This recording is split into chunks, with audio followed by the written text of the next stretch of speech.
Bonjour, eh bien nous revoilà une nouvelle fois en piste sur ces vidéos destinées à éclairer la théorie que je défends sur le site mécaniqueuniverselle.net et qui essaie de démontrer que l'humanité est enclenchée dans un système d'évolution qui la conduit progressivement vers son ultime perfection.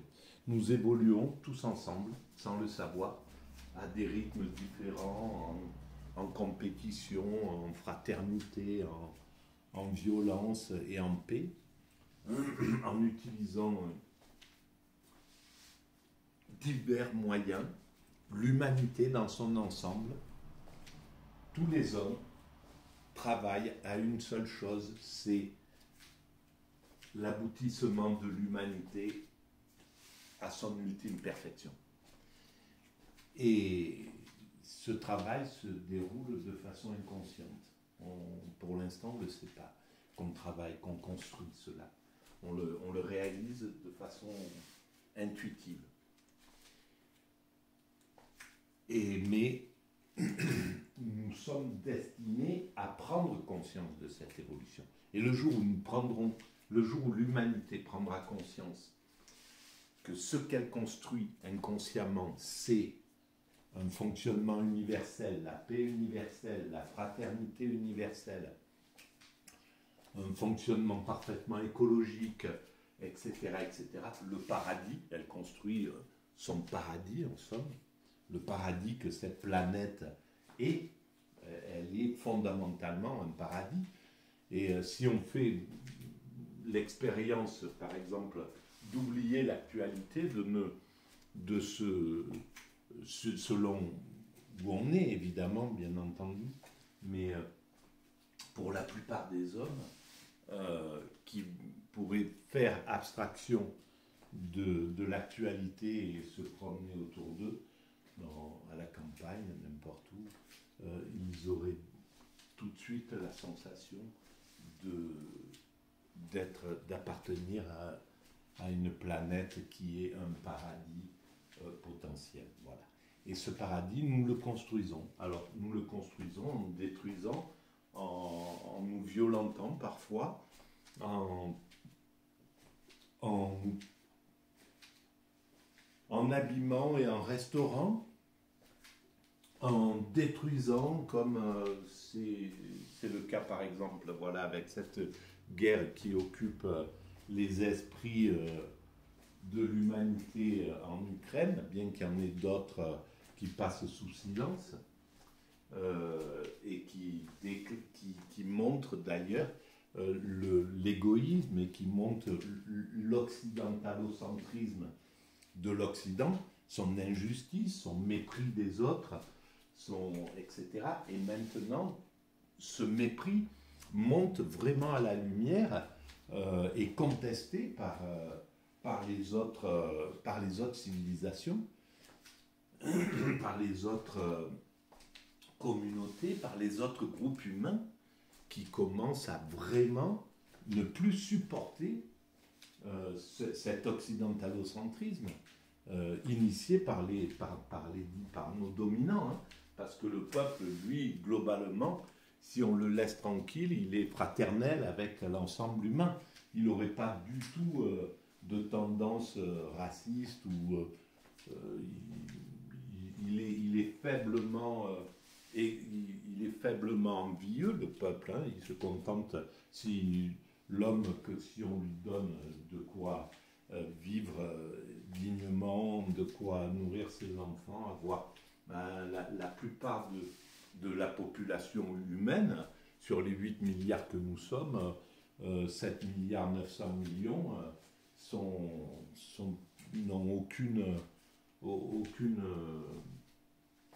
n'auraient aucune velléité violente envers leurs voisins, ou envers les étrangers, ou envers, etc. Il faut que les dominants instillent ce genre de choses, instillent la compétition, instillent le désir d'avoir plus que l'autre, instillent donne ce type de valeur pour que le peuple, par mimétisme, adopte ce genre de comportement. Voilà. Et donc, là, j'utilise pour démontrer un peu cette théorie des ouvrages. Là, par exemple, on est sur Jean-Michel, cours de philosophie pour les classes de terminale. Et j'en suis au chapitre, j'ai entamé le chapitre 20, le dernier chapitre, l'idée de civilisation. Alors, je lis, je découvre en même temps que je lis et je commente éventuellement. Donc, on a vu dans la vidéo précédente que le philosophe était tourné vers la civilisation humaine, en fait. C'était pas des civilisations particulières qui l'intéressent, c'est plus l'idée générale de l'homme. L'homme dans son humanisme, dans sa position au sein de l'humanité. Donc il y a quelque chose en général chez le philosophe qui l'entraîne à une vision universaliste des choses. Donc, c'est pourquoi finalement la liberté, l'être, la valeur, la destinée ne se détachent guère de la notion la plus large et la plus précise que l'humanité ne cesse de construire et d'expérimenter sous le concept de civilisation. En somme, le dernier chapitre de cet ouvrage nous ramène au terme du premier pour signifier que tout ce qui a été évoqué, chemin faisant, n'est rien d'autre qu'un ensemble d'éléments destinés à éclairer, selon un programme d'études, une même indication, celle qui continue à faire de la philosophie la science de l'homme concret. En fait, l'idée de civilisation enferme toute adaptation, toute construction, tout aménagement du milieu humain et fait paraître de là les formes d'esprit qui en sont responsables. Eh bien oui, c'est ça. Nous travaillons tous à l'adaptation. Physiquement, déjà, sans s'en rendre compte, on change, on travaille notre corps pour l'humanité, on l'adapte aux nouvelles conditions.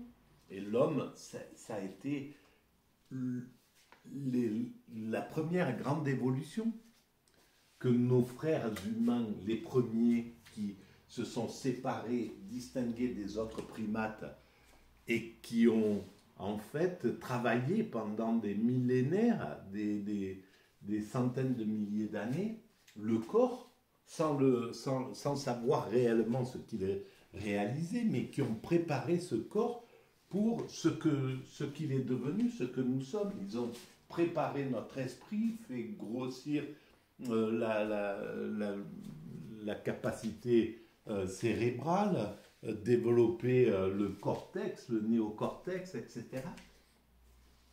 La mémoire, bon, et tout ça, c'est le progrès, ça fait partie du progrès humain. Ces humains originels ont travaillé ça pour l'humanité.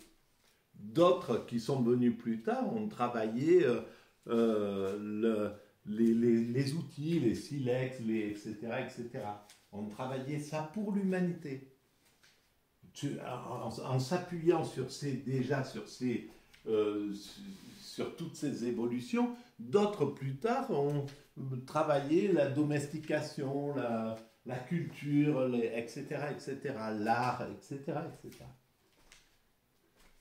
Et tout ça, c'est l'ensemble humain.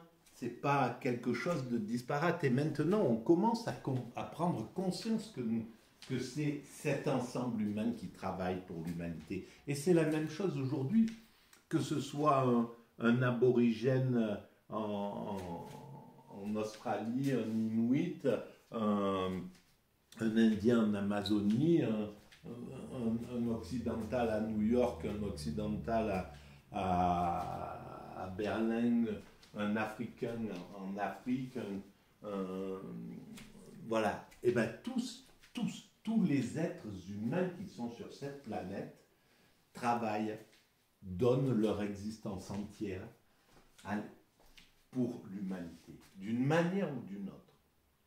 Voilà, il n'y a pas, y a personne qui est supérieur, qui travaille plus que d'autres ou moins. On donne tous notre existence entière. Et ça donne une égalité absolue dans le travail pour l'humanité. Dans l'œuvre, pour l'œuvre de l'humanité, nous sommes tous égaux vis-à-vis de ce travail-là. Alors évidemment, pour l'évolution, il faut avoir l'illusion, c'est la ruse de la raison, il faut avoir l'illusion que certains sont plus efficaces que d'autres, certains sont plus haut placés que d'autres, certains, etc. Mais c'est que de l'illusion.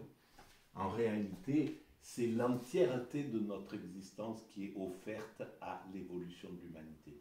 Qu'elle dure un jour ou qu'elle dure 100 ans, c'est l'entièreté de notre existence qui sert à ça. Je continue.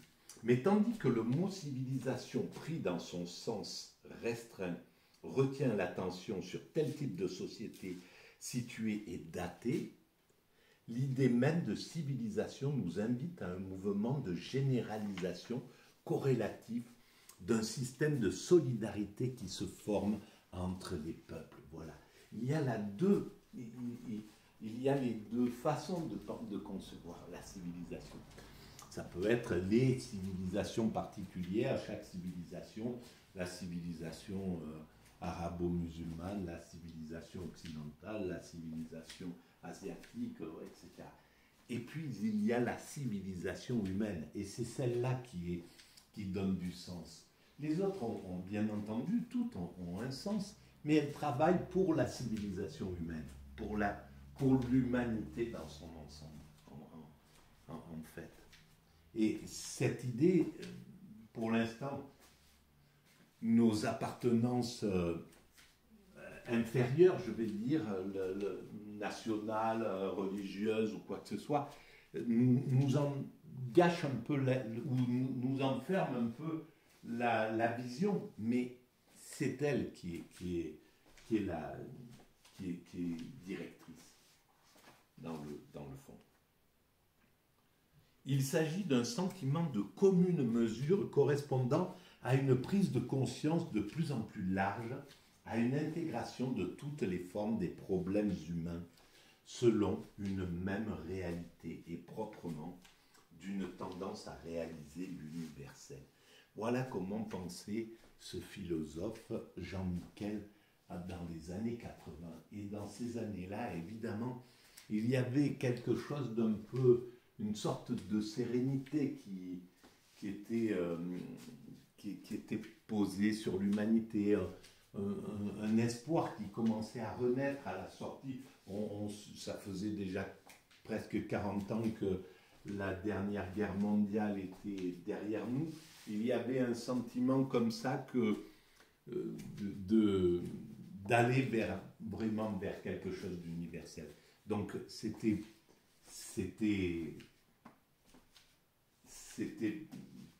logique dans cette pensée-là.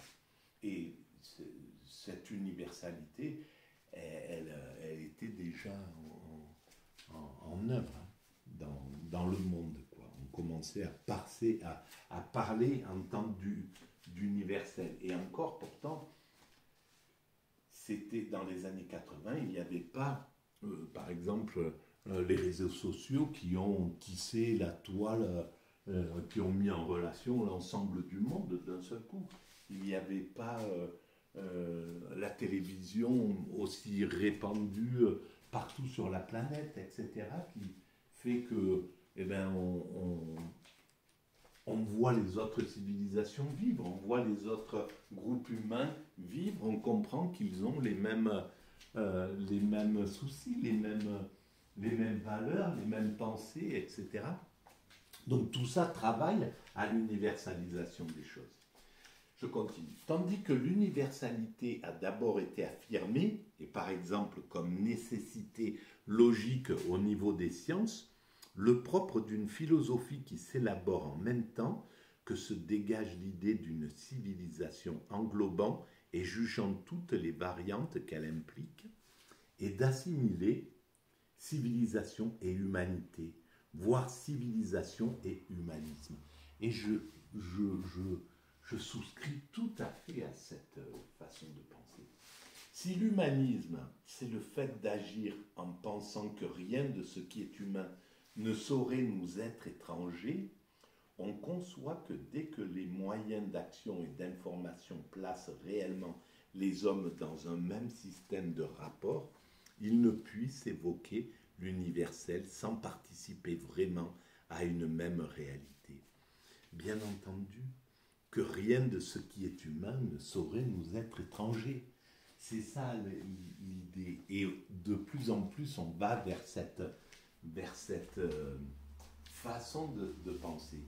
Alors, le monde réactionnaire est aux abois parce que c'est violent pour lui. On ne peut pas lui en vouloir, c'est son état d'esprit. On doit le contester, on doit le combattre, le monde réactionnaire. Mais il a sa vocation. Il montre que l'humanité ne peut pas aller plus vite que la mécanique. Voilà, il freine un peu l'évolution des choses. Mais en même temps, il ne peut pas les empêcher. Il ne peut pas empêcher cette unification de l'humanité qui est en train de se fabriquer. Là, bien sûr que le monde réactionnaire voudrait contenir les fils d'immigrés, les anciens, même s'ils sont présents depuis 3 ou 4 générations en France, ils voudraient les parquer dans un endroit pour qu'il n'y ait pas trop de mélange, parce qu'ils ont peur que ça change la physionomie d'un pays, etc.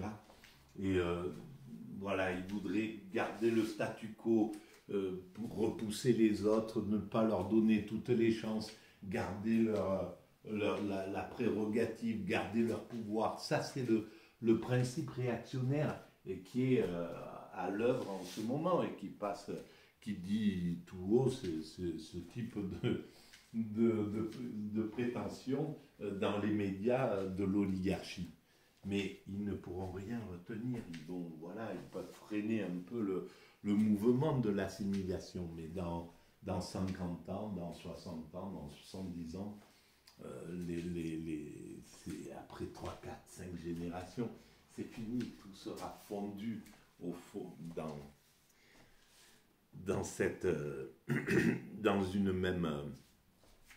la nation. La nation assimile, quoi qu'il arrive, tout. C'est pas des arrivants qui vont assimiler la nation. C'est la nation qui les avale. C'est tout, c'est comme ça. Et depuis tout le temps. Et on pourrait mettre des millions d'êtres humains qui arriveraient et ça ne changerait rien. Ça ne change pas une civilisation. Ça ne change pas une nation, ça ne change pas cette valeur-là. Donc je continue. Certes, celle-ci peut se représenter à différents niveaux et selon divers plans, dont aucun ne saurait exclure les autres. Mais l'inventaire est nécessaire en vue d'une compréhension et finalement d'une projection concertée vers un but. Ce que l'idée de civilisation implique, peut-être est-ce le sens le plus véritable du mot bien connu de Valéry. Le temps du monde fini est commencé. Le temps du monde fini est commencé.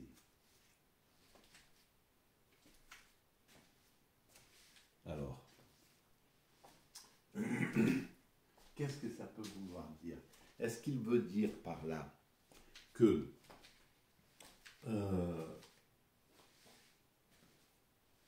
monde est... Voilà, on comprend, mais on connaît maintenant l'ensemble des êtres humains qui composent l'humanité.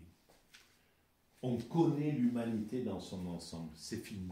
On n'a plus besoin d'aller à la découverte, d'aller essayer de rencontrer l'autre. Ce qui s'est fait, ça s'est fait brutalement. On est allé se faire voir chez les Indiens avant, dans les années 1400 et quelques. Et on l'a fait de la pierre des manières. L'Occident l'a fait des pierres des manières, mais parce qu'il n'avait pas d'autres moyens cérébraux, mentaux pour pouvoir le faire de façon respectueuse, etc., etc. Mais ça s'est fait. Et donc tout ça s'est réalisé. On a fini, le monde est fini, dans le sens où on sait maintenant. Alors évidemment, il y a encore, maintenant on peut penser qu'il faut aller coloniser les planètes, aller, etc. Bien sûr, mais ça, je pense que c'est quelque chose qui, même si ça se fait sur 100, 200, 300 ans, et qu'on parvienne à s'extraire de notre système solaire, c'est possible.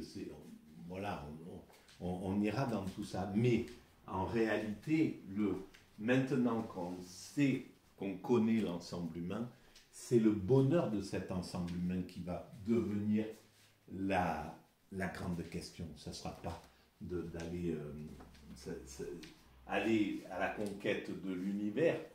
Ça va devenir secondaire, ça sera secondaire. La grande conquête du temps qui arrive, c'est le bonheur de chaque être humain. Voilà. Et ça, à mon avis, c'est le travail des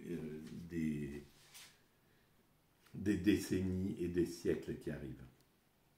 Ben, je vais arrêter là pour cette vidéo et je reprends dans la foulée directe pour le reste. Alors n'oubliez pas, si vous aimez ces vidéos, si vous pensez qu'elles ont un intérêt, de mettre des pouces, de vous abonner. C'est gratuit et ça fait évoluer la visibilité. Merci, au revoir.